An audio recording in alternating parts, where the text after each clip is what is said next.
Hi friends, today நம்ம வாழைப்பூ வடை எப்படி செய்யறதுன்னு பார்க்கலாம். ஃபஸ்ட்டு ஒரு 2 மணி நேரத்துக்கு கடலைப்பருப்பு, வரமிளகாய், சோம்பு கொஞ்சம் ஊற வச்சுக்கலாம். வச்சுருக்கிற கடலைப்பருப்பை எடுத்து மிக்சியில் போட்டு நல்லா கொரகொரப்பாக அரைச்சிக்கணும். தண்ணி ஊற்றி அரைக்காமல் நல்லா கொரகொரப்பாக இந்த மாதிரி அரைச்சிக்கணும்.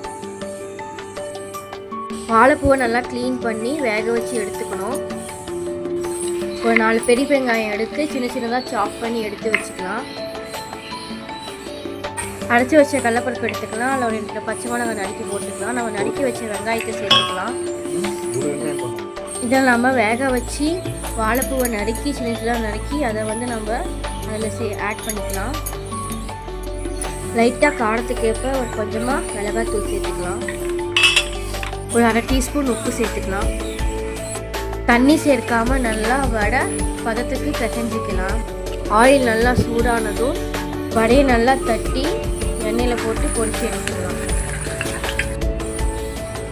வாழைப்பூ வடை ரெடி.